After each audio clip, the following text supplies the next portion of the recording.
네, 편히 쉬셨나요? 서울은 학교다. 서울중구청과 선농문화포럼이 진행하는 동네 배움터, 더 큰 대한민국 희망 프로젝트를 말한다. 7주차 두 번째 시간이 되겠습니다. 핀란드의 노키아에서 말하면은 노키아가 어려워져 그 이후에 핀란드가 어떻게 대처했는지를 한번 공부해 보도록 하겠습니다. 우리 국민들한테 가장 생각하고 싶지 않는 시나리오가 뭐냐라고 물으면은 아마도 삼성전자의 노키아 사태가 일어나는 거다 이렇게 말씀하시는 분들이 굉장히 많습니다. 맞으면 삼성전자의 어려움이 왔다 했을 때 우리나라에 어떤 영향을 미치냐면은 성장률이 한 1% 정도로 추락할 수가 있습니다. 그 다음에 기업의 순이익이 4분질이 증발을 합니다. 무역이 1조 불이 먼 나라가 돼버리고 주가가 아마도 1500선 이하로 후퇴를 할 것이다. 이제 이렇게 말씀을 드릴 수 있는데 삼성전자가 한국 경제에서 차지하고 있는 비중을 보면은 시가총액은 22%, 매출은 전체 그 상장기업의 12.5%, 영업이익은 4분의 1, 수출은 21.3%, 법인세 납부액은 전 기업의 7.1%다. 이렇게 말씀을 드릴 수 있습니다. 그런데 우리가 이제 노키아를 보면 노키아가 가장 잘 나가던 때가 2008년입니다. 그런데 망하는 데까지 딱 몇 년 걸렸냐면 5년밖에 걸리지 않았어요.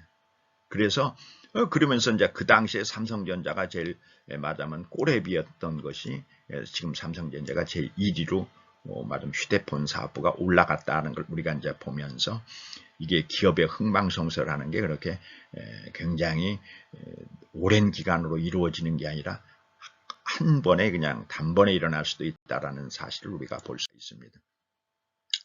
2018년에 삼성전자의 영업이익이 얼마 정도였느냐라고 보면 59조였어요. 이 59조라는 게 어떤 의미를 갖냐면요. 지금 그 서울하고 부산하고 인천하고 3개 시의 총 예산을 다 보태면 한 50조 됩니다. 우리나라 국방 예산이 43조밖에 안 돼요. 북한의 GDP를 다 보태면 36조밖에 안 됩니다. 이게 북한에는 삼성전자 하나만 있으면 북한은 충분히 먹고 산다는 얘기예요.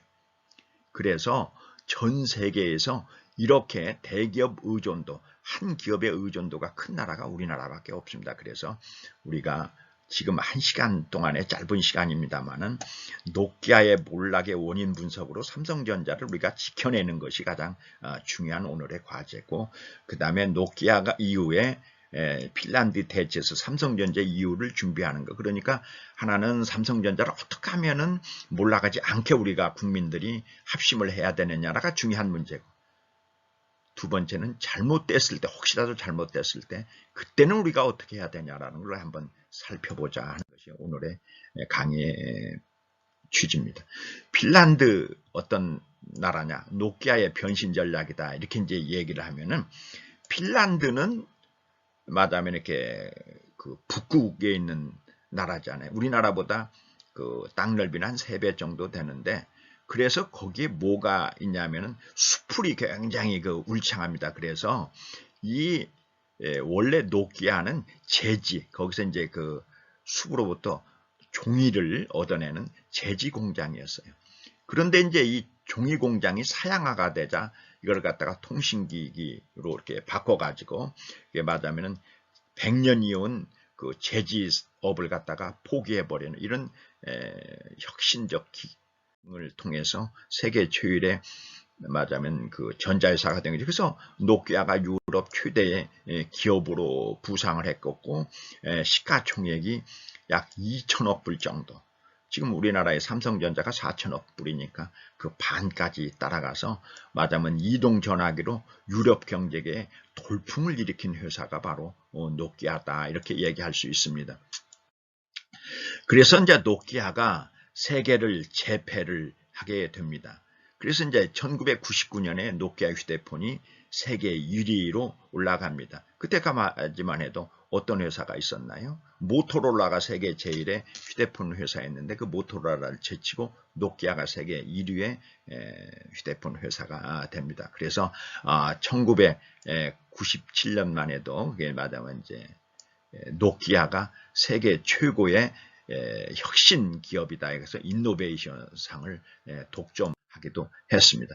그런데 이 IT라는 업의 속성이 광속입니다. 빛의 속도로 변하는 거예요. 이게 2001년에 세계의 휴대폰 시장을 보면 1등이 당연히 어디예요? 노키아고요. 2등이 모토로라였고 3등이 에릭슨이었고 4등이 삼성전자, 지멘스, 파나소닉의 순서였습니다. 그런데 2002년에 점유율을 보면 삼성전자 하나 살아남아 있고 2등이 하웨이, 3등이 애플, 4등이 샤오미, 그 다음에 오포, 비보 하는 식으로 이 2001년에 세계 6대 전자회사 중에 삼성전자 하나 살아남고 나머지가 다 나갔습니다. 엄청난 광해, 빛의 속도죠. IT 산업이라는 건 끄떡하면 이렇게 미끄러져 버리는 것이 특성이다. 우리가 이렇게 얘기할 수 있습니다. 노키아가 몰락한 게 잠깐 전에도 말씀을 드렸습니다만은 2006년에 이렇게 보면은 세계 최고의 그 말하자면 점유율을 가졌습니다.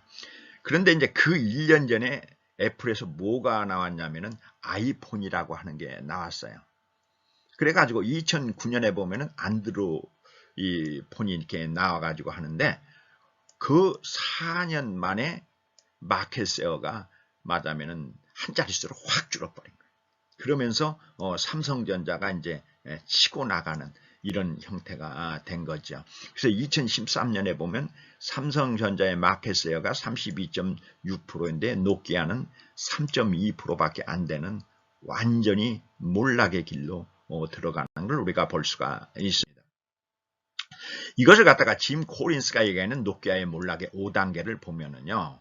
여기 보면은 아이폰이 2006년에 등장했는데 안심을 합니다. 이거 예를 들자면은 스마트폰 시대는 아직 멀었어 하고 자만을 하지요. 그 다음에 두 번째는 이제 그러면서 옛날 구폰인 피처폰 생산을 증대를 시켜요. 지금 스마트폰으로 돌려야 될 거를 아직도 국악을 벗어나지 못하는 거죠. 그리고 난 다음에 3단계는 위기나 이런 걸 부정을 해요. 지금 말하자면 스마트폰의 그 매출은 8분의 1로 떨어졌는데도 말하자면 자체 OS를 하다가 그 다음에 이제 제4단계에 구원자를 찾습니다. 그래서 이 스마트 말하자면 그 휴대폰 사업부를 마이크로소프트한테 제휴를 통해서 이제 하다가 마지막에 5년 만에 이게 망한다. 이것이 5년 동안에 다 일어난 일이에요. 말하자면 10년, 20년 걸린 게 아니고 세계 최고의 말하자면 휴대폰 회사가 5년 만에 망하는 현상을 우리가 볼 수가 있습니다. 그래서 마이크로소프트사에서 말하자면은 노키아를 인수를 합니다. 2014년에 이제 인수를 했는데 그러면서 2015년에 적자가 누적이 되니까 마이크로소프트에서 휴대폰 사업부를 접어버리고 7,800명을 감원하면서 노키아의 휴대폰 사업은 완전히 지구상에서 사라져버리는 일이 벌어지게 된 것입니다. 그래서 마이크로소프트사는 노키아의 사업 정리를 말하자면 2013년에 이제 노키아가 손을 뗐는데 2년 만에 인수했다가 다시 사업을 정리해 가지고 말하자면 노키아가 완전히 지구상에서 사라지는 일이 벌어지게 됐다. 이렇게 얘기할 수 있어요. 자, 그러면 핀란드 경제는 어땠느냐? 핀란드 경제에서의 노키아의 역할은 뭐냐면 2008년을 한번 우리가 이렇게 생각을 해보면은 GDP의 약 2.6%가 노키아에서 생각을 했고요. 제조업의 고용의 5.5%를 노키아가 했고요. R&D 지출의 36.9%를 노키아가 했고요. 특허 출원을 43%를 노키아가 하게 됐습니다. 그러니까 당연히 이제 노키아가 어려워지면서 이 말하자면은 이것이 이제 노키아가 차지하는 비중도 이제 점점점 이렇게 떨어지면서 핀란드 경제가 나락으로 떨어지는 일이 벌어지게 되었다. 이렇게 얘기할 수 있습니다. 그래서 2008년에 이제 금융위기까지 같이 겹치면서 핀란드의 경제가 마이너스 8.5%라고 하는 이런 그 엄청난 그 딜레마에 빠져가지고 긴축의 모범생이라고 하는 핀란드 경제가 완전히 무너지는 이런 형태로 가게 됩니다. 거기에 이제 세계 금융위기와 노키아의 쇠락이 같이 맞물리면서 핀란드 경제가 시련에 빠지게 됩니다. 그래서 이제 핀란드의 이제 경제가 뒷걸음치면서 북유럽의 강소국에서 유로존의 문제아가 되기 시작을 합니다. 이제 그런데 이것을 전조가 뭐냐면은 80년대 초, 이제 90년대 초에 전부 뭐라냐면 부동산 붐이 불어가지고 이게 맞으면 뭐예요? 부동산 투기가 일어나면서 은행들의 도산 사태가 같이 일어나는 이제 그래서 우리가 이제 항상 얘기를 합니다만은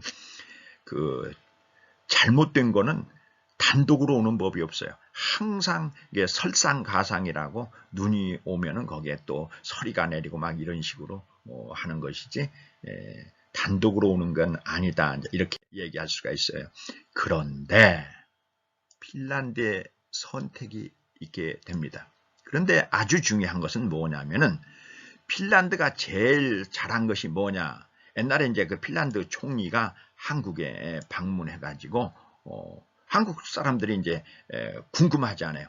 너네들이 어떻게 핀란드에서 노키아가 무너진 뒤 어떤 조처를 취했느냐 했더니 이분의 얘기가 뭐냐면은 노키아가 망하는데 핀란드가 제일 잘한 거는 구제금융을 안 했다는 거예요.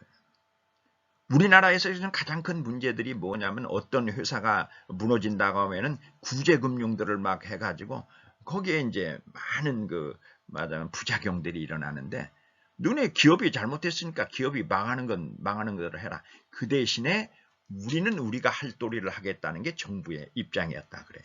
그래서 핀란드에서는 어떻게 했냐면 노키아가 무너진 데 가장 큰 문제가 뭐냐면은 노키아에 있는 고급 인력이 딴 유럽으로 말하자면 이민을 간다든지 하는 것이 가장 겁나는 일이었다는 거예요. 그래서 핀란드에서는 그 사람들을 모아가지고 이게 이제 우리가 이제 다음에 제대로 얘기한 핀란드 알토데라는 데에서 스타트업 사우나를 만들어가지고 여기는 사우나를 좋아하니까 사우나를 만들어가지고 핀란드의 창업 열기를 뜨겁게 했다는 거예요. 그러니까 만에 하나 우리가 이제 가정을 해보면은 삼성전자가 어렵게 된다고 하면 삼성전자에 있는 공학 박사만 해도 한 7,000명 정도가 됩니다.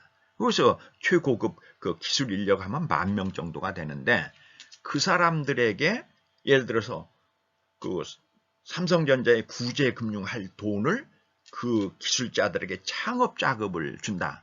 그러면은 10억 정도 준다고 하면은 10,000명이면 얼마 정도예요? 한 10조 정도가 필요하겠죠. 10조 정도 줘가지고 창업을 10,000개를 한다고 하면은 삼성전자에 반의 반은 따라가지 않겠느냐라는 생각을 한 것이 바로 핀란드가 노키아에 말하자면 몰락해서 취한 태도다 이렇게 얘기할 수가 있습니다.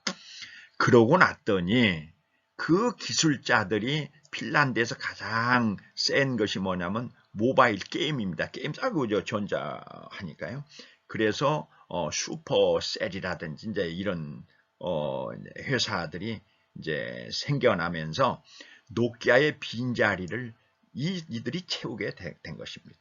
그래서 말하자면은 핀란드의 게임 사원의 최근 5년간의 매출을 보면은 한 1조 1,451억 정도, 그 다음에 종사자가 게임 산업에 한 2,200명 정도 이렇게 생기게 되면서 말하자면 노키아의 빈자리를 하나하나 채워갔다 이렇게 얘기하는데, 근데 중간에 여러분들에게 잠깐 말씀을 드리면 노키아는 우리나라보다 인구가 10분의 1이라 그랬잖아요. 우리나라 5천만, 거기 500만이니까 얘네들이 2,200명이라는 얘기는 우리나라로 환산하면 22,000명이다 이렇게 생각을 하셔야 됩니다. 이게 몇 명 안 되네 이렇게 생각하시면 안 되는 게 핀란드의 전체 인구가 우리나라의 10분질이라는 걸 다시 상기하시기 바랍니다.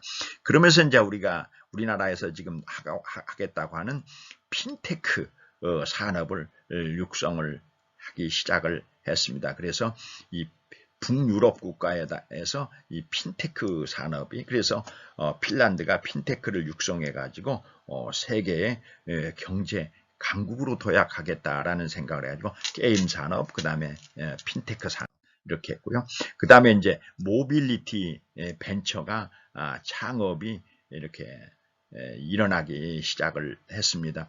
그래서 이제 핀란드에서 그 노키아 때문에 그 제조업의 비중이 굉장히 높았던 것들을 갖다가 말하자면 핀란드의 이제 모빌리티라는 게 이제 우리가 그 교통 문제 그런 거잖아요. 그러니까 공유 경제라든지 콜 택배라든지 그래서 이런 것들이 피기백이라고 하는 그 노키아 출신들이 만든 기업이 콜 택배라고 하는 것 서비스를 제공한다든지 막 이런 식으로 해가지고 노키아의 이유를 대비를 해왔다 이렇게 얘기를 합니다.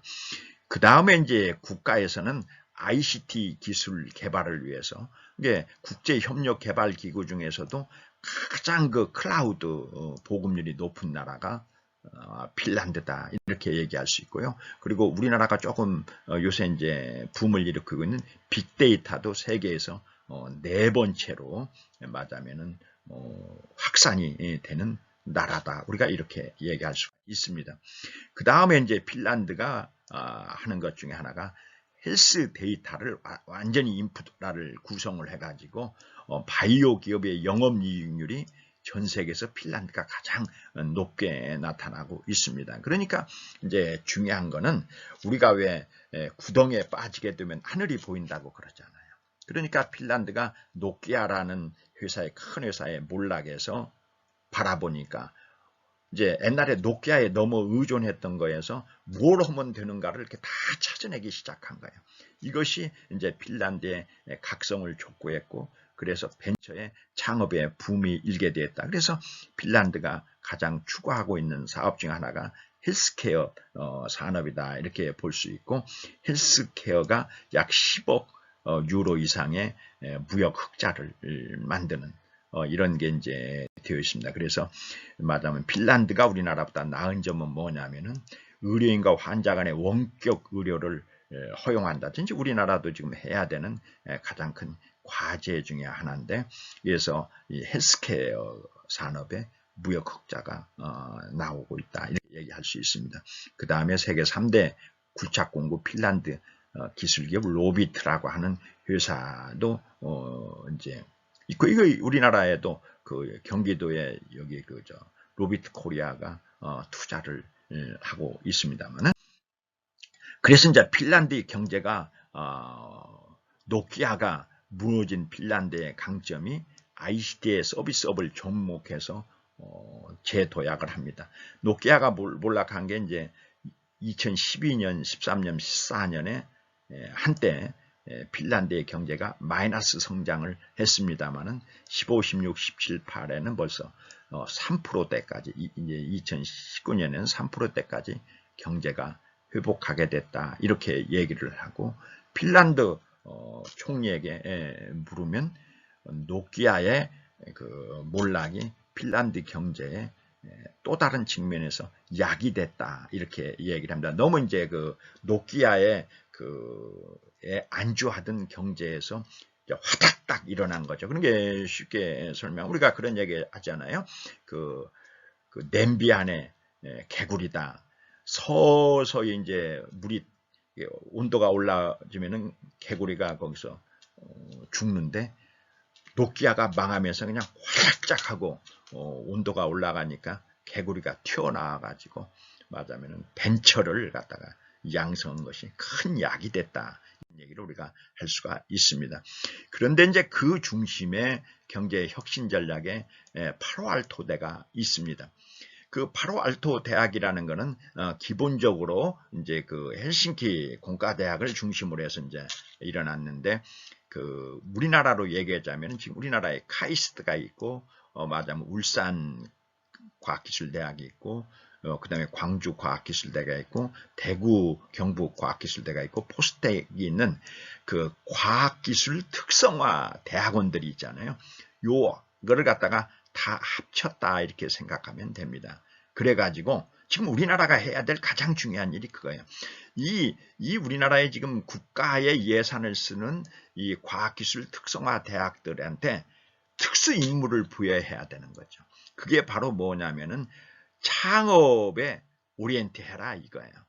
그래서 여기에다가 핀란드 기술연구센터를 알토대학에 만들어 가지고 여기다가 이제 그래가지고 또 하나는 그 재밌는 게 노키아에서 자기네 회사가 어렵게 되니까 그 안에다가 그 기술자들이 딴 데 가지 못하도록 거기서 창업 지원을 한 거예요. 이거 아주 대단한 거죠. 그래서 공동 연구를 수행해 가지고 이것이 이제 말하자면 정부에서 그 도와주는 이런 역할이 해 가지고 세계에서 창업 기업의 가장 생존율이 높은 나라의 세 번째가 핀란드가 됐다. 이렇게 얘기할 수가 있습니다. 그래서 최근에 2020년에 세계 혁신대학에서 이 세계에서 그 가장 작은 나라 중에 하나인 핀란드의 이 파로 알토 대학이 3등에 랭크되는 이런 형사를 맡게 됩니다. 그래서 세계에서 혁신대학의 3위. 그래서 말하자면 망한 핀란드를 구한 대학이 핀란드의 알토 대학이다. 우리가 이렇게 얘기할 수 있습니다. 이제 핀란드의 대학을 이렇게 보면은 뭐 우리가 21개 대학이 있다고 했고, 그 다음에 폴리텍이 한 31개가 된다. 이렇게 하는데, 이제, 그거는 여러분들이 한번 자세히 보시면 되는데, 이 이제 왜 핀란드 대학은 좋으냐? 등록금이 없다는 거예요. 그리고, 말하자면 하숙비나 이런 것을, 교통비는 대학에서 다 대주고, 그 다음에 하숙비의 반을 대줘서, 이 핀란드 대학을 다니는데, 한 달에 약 한 70만 원 정도면 됩니다. 그런데 70만 원도 아르바이트를 잘하면은 해결이 나기 때문에 부모님이 그 좀 어려운 처지에 있는 학생들은 이쪽으로 가시는 것도 핀란드 쪽으로 한번 유학을 생각해 보는 것도 과히 나쁘지 않다. 이렇게 얘기를 할 수 있고 핀란드 대학만 나오는 것보다는 핀란드 대학을 나온 다음에 나중에 이제 그 미국이나 이런 데서 대학원은 미국에서 박사학위를 하는 것도 괜찮지 않다. 이렇게 얘기할 수 있습니다. 그러면서 이제 제가 우리나라가 나가야 될 과학기술 특성화 대학교의 파로 알토 대화를 제안하는 것입니다. 그래서 우리나라의 카이스트나 지스트나 디지스트나 유니스트나 폴리텍들은 기술 창업 프로그램을 이렇게 만들어 가지고 말하자면은 그 서울대학이나 이런 일반 대학들이 하지 못하는 특성화 분야, 쉽게 얘기하면 기술 창업 프로그램, 그래서 벤처를 양성하는 쪽으로 오리엔트 돼서 한국에 지금 가장 어려운 것이 신기술, 신기업 뭐 이런 것들이 없다는 건데 이것을 해결했으면 하는 생각을 같이 합니다. 지금 우리나라의 가장 큰 문제가 박사 학위는 늘어나는데 취업률이 23점 순수 취업률이 4분의 1밖에 안 됩니다. 그리고 4명 중에 1명은 백수 신세다 이렇게 이야기를 하는데 이 서울대 이제 박사 졸업생들이 이렇게 이제 어려움을 겪는 거를 갖다가 창업 쪽으로, 특히나 공학 박사나 자연과학 박사는 창업 쪽으로 돌려서 국가의 그 미래에 기여할 수 있는 쪽으로 운영하는 것도 좋지 않을까 하는 생각을 합니다. 그러기 위해서 제가 이제 이공계 박사 과정의 개선 방향을 이렇게 이제 제시를 하는데 지금 우리나라의 말하자면 교육의 가장 큰 문제가 뭐냐? 이제 이공계 쪽만 이렇게 오리엔트 돼서 말씀을 드리도록 하겠습니다. 제일 말하자면은 그 이공계 중에서 우수한 학생들이 가는 데가 어느 데냐면은 의대, 치의대, 한의대, 수의대, 그 다음에 생물 뭐 이런 이쪽으로만 다 가고 그 공대, 이공대 쪽으로 오지를 않습니다. 그래서 그러면은 어떻게 해야 되느냐? 학교에서 수업을 잘 받는 것보다도 우수한 학생이 이공계로 오게 해야 되잖아요. 그런데 이제 일반 박사 체계를 하면은 그 대학에 들어와 가지고 14년이 돼야 박사학위를 받습니다. 그런데 의대를 가면은 군복무까지 한다 해도 17년, 여자들은 14년이면은 그 레지던트, 말하면 전문의가 됩니다. 그런데 수입 면에서 보면은 공대 출신에 비해서 의대 출신이 2배, 3배 정도 되잖아요. 그러니까 이 말하면 우수한 학생들이 의치학계로 가는 것을 막을 방법이 없습니다. 그러면 어떻게 해야 되느냐? 저는 이 고등학교에서부터 이 이공계를 양성을 해야 된다. 그러니까 일반 사람들은 고등학교 3년 다니는 거를 우수한 수재들은 2년만 다니게 하고요. 대학도 4년 하지 말고 3년만 하고요. 석박과정, 석사, 박사과정도 뭐 6년 하지 말고 4년만 해가지고 9년 만에 박사까지 다 맞추도록 한다는 것이죠. 그래 버리면은 그리고 이 비용을 다 누가 대느냐? 국가가 할 필요가 없어요. 필요한 기업에서 대면 됩니다. 삼성전자나 LG전자나 뭐 현대자동차에서 우수한 인재가 필요한 사람들은 고등학교서부터 다 등록금을 다 대준다고 하면 의대 나와서 제대로 그 몫을 하려고 하면 17년 걸리는데 그 반이면 9년이면은 공학 박사를 받는다고 하면은 고등학교, 중학교에서 우수한 학생들이 이 출액으로 올 수도 있다. 이제 이렇게 얘기를 하는데 일본 같은 데 보면은 어떻게 되어 있느냐? 대학에서 와세대 대학 같으면 와세대 대학에 고등학교가 있습니다. 그 고등학교에 있는 애들은 이 졸업을 하면 다 와세대 대학에 들어갈 수 있어요. 그러니까 대학하고 고등학교가 연계가 되어 있는 거죠. 그래서 특수 이공계 학생들은 고등학교서부터 예를 들어서 과학기술고등학교, 과학기술대학, 과학기술 박사학위 뭐 이런 식으로 연계를 시켜가지고 빠른 시일 내에 속성으로 양성을 하고 그 다음에 기업에서 이제 그 훈련은 다시 시키면 되니까요. 이런 식으로 해서 우리나라의 이공계들이 의사, 치의대, 의대, 한의사 이쪽으로 빠지는 것을 막지 않으면 한국의 과학기술의 미래는 없다라는 말씀을 드리고 이것을 이렇게 제안하는 것입니다. 핀란드도 문제는 많습니다. 이제 노키아가 망하니까 이렇게 막는다고 하고 창업으로 막는다고 해도 말하자면 두뇌 유출이 굉장히 많아요. 스웨덴으로도 가고 미국으로도 가고 영국으로 가고 독일로 가고 이제 이것을 지금 핀란드에서도 지금 고민하는 부분 중에 하나가 두뇌 유출을 고민하는 거고 우리나라도 삼성전자 이후에 가장 고민해야 되는 것이 우리나라 기술자들이 전부 다 어디로 가는 거예요? 중국으로 가는 것이죠. 우리가 임진왜란 때 가장 큰 피해가 뭐였다 그랬어요?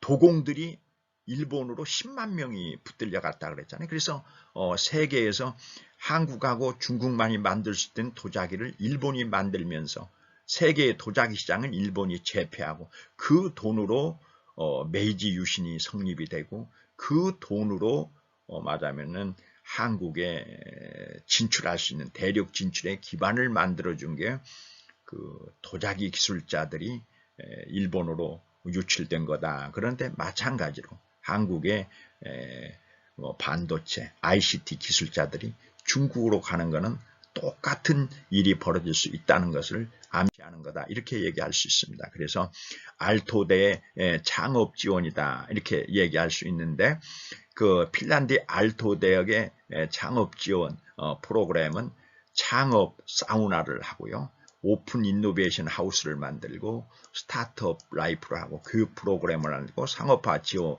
프로그램을 만듭니다. 운영 방식을 이렇게 보면은 전 세계 누구나 창업 프로그램에 지원할 수 있습니다. 한국 사람들도 지원하는 분들이 몇 분 계세요. 그 다음에 이제 연간 3차례 선정을 해가지고 매일 10개 팀 정도를 선정을 해가지고 창업 교육을 시키고 그 다음에 아이디어를 갖다가 알토대, 바로 알토 대학의 디자인 팩토리에서 상품화를 지원하고, 그 다음에 매년 12월에 시제품 박람회를 개최를 합니다. 그래서 EU 국가 중에서도 핀란드의 창업 환경이 1등이다라고 사람들이 말하는 이유가 알토대의 창업 지원 프로그램이 있습니다. 그래서 창업 지원 이제 생태계로 보면은 국가가 기업 구제의 자유도가 아일랜드보다 다음에 두 번째로 높다. 물론 한국은 이 측면에서는 꼴찌다 얘기해도 좋습니다. 그래서 핀란드에서는 창업 생태계를 보면은 그 창업하러 핀란드를 오세요. 그러니까 세계 어느 나라라도 핀란드 와서 창업하면 핀란드 거라는 생각을 하니까 그런 거예요. 그래서 외국에 대한 그 오픈 마인드, 포용성, 이것들이 핀란드의 창업 지원 생태계를 구성하고 있다 얘기할 수 있습니다. 그 다음에 이제 핀란드의 창업붐을 일으키는 디자인 팩토리다.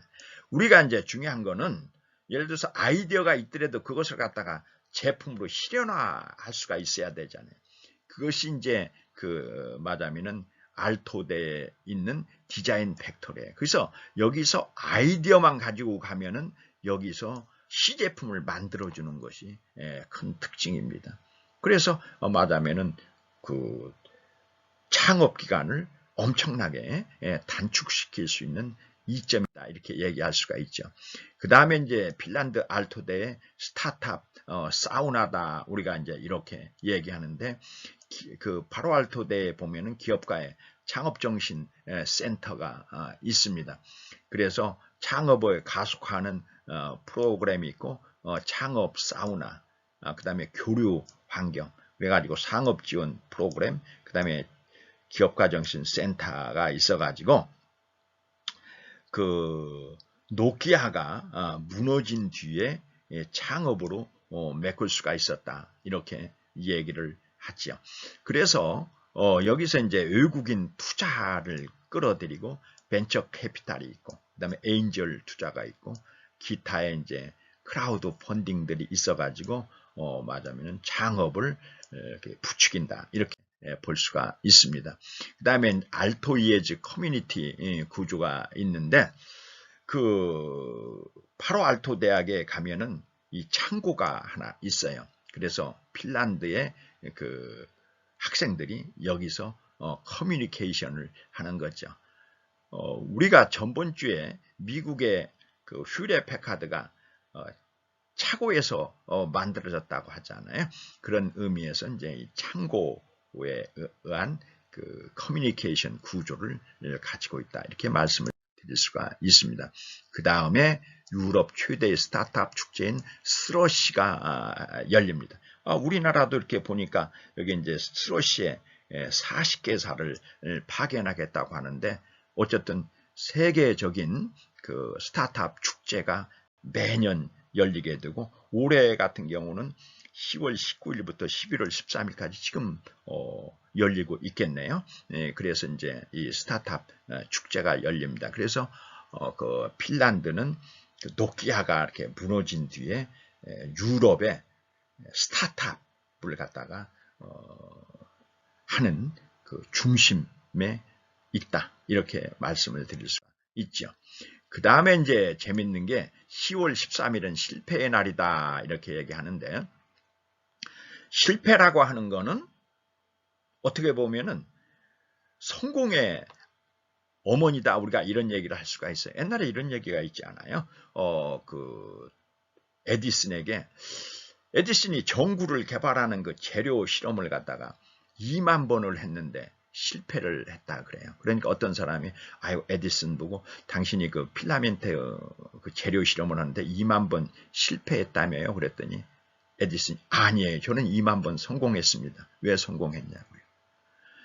2만 가지가 안 된다는 걸 발견했으니까 성공이 아닙니까? 이렇게 얘기했다고 그러는데 이 바로 알토대에서는 알토 ES라든지 스타트업 사우나, 스러시 등 학생들이 주도하는 다양한 행사가 있는데 그 중에서도 10월 13일 날은 실패의 날이다 해가지고 내가 왜 실패했는지를 갖다가 서로 발표하고 그럼으로써 새로운 그 아이디어를 창출하는 것들을 모색하고 있다. 이렇게 얘기할 수가 있습니다. 그래서 핀란드는 재도약을 했습니다. 그래서 그 일자리를 메꾸지 못해가지고 말하자면 건물가다 말하자면 공실이 나고 하던 핀란드가 이제는 그 위기를 벗어나서 경제 성장률이 2019년에 보면은 약 3% 가까이 우리나라 경제 성장률을 추월하는 정도로 도약을 하고 있다. 이렇게 말씀드릴 수 있습니다.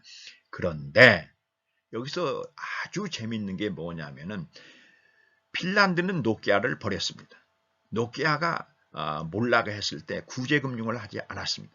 구제금융을 하지 않으니까 노키아가 살아난 것입니다. 그것이 아까 구덩이에 들어가야 하늘이 보인다고 노키아가 구덩이에 들어가니까 그래서 노키아의 그 실적을 보면은 2013년에 이제 그 가장 구덩이로 들어갔던 것이 지금은 맞으면은 231일 6억으로 매출액이 맞아 3배, 4배 올라가는 이런 그 기적을 이루게 된 것이다. 이렇게 말씀드릴 수 있습니다. 그래서 노키아의 재기 전략은 뭐냐면은 노키아의 신의 한 수다 이렇게 얘기를 하는 거예요.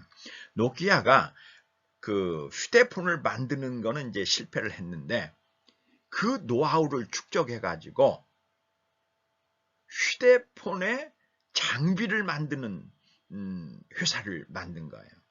그러니까 휴대폰을 설치하려면 우리가 이제 보시면 알지만 그 안테나라든지 이렇게 이런 것들이 있어야 되잖아요.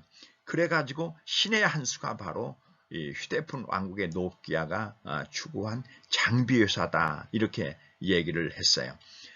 그래서 이것이 지금 이제 삼성에게 교훈이 되고 있는 거죠. 만일 삼성 당신네도 어려워진다면은 그 휴대폰 장비 사업에 뛰어들어라 이렇게 할 수가 있죠.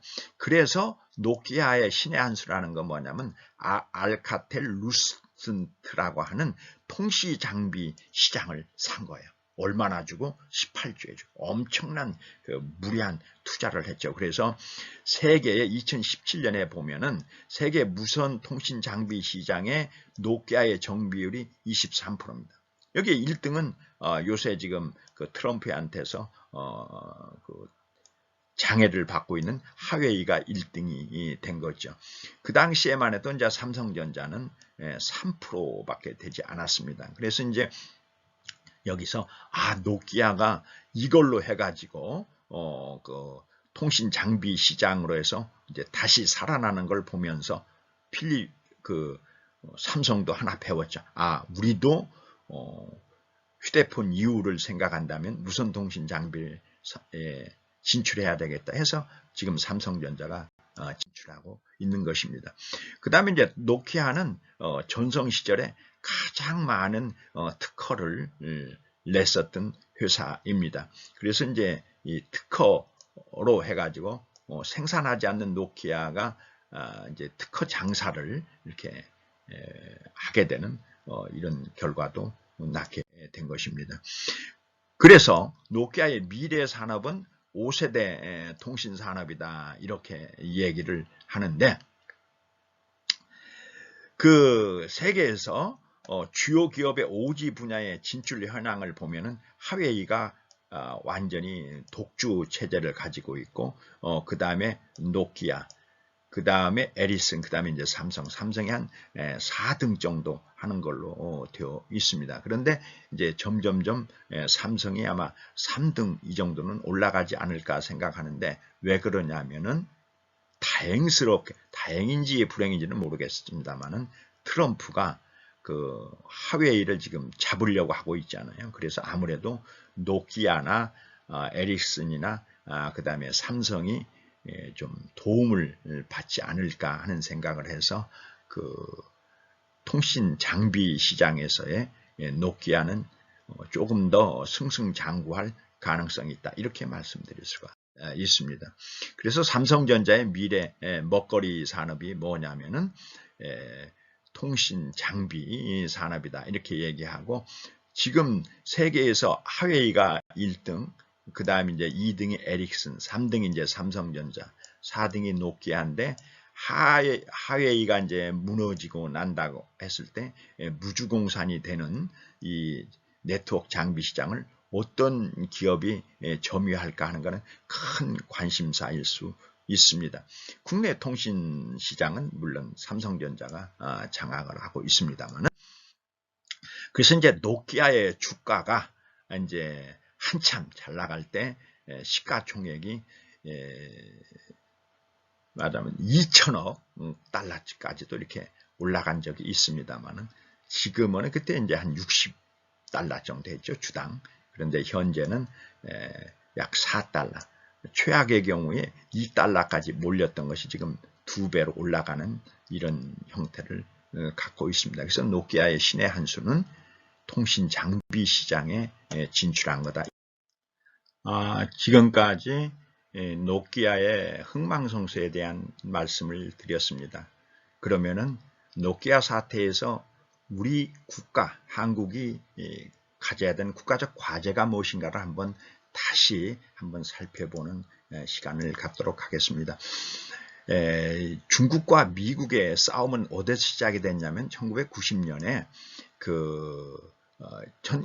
에서부터 시작해서 2006년에 중국에서 이 국가 경제를 하려면은 인력이 많이 필요하다 해가지고 2008년에 천인 계획을 시작을 합니다. 그래가지고 과학자를 1000명을 어떻게 확보를 해야 된다.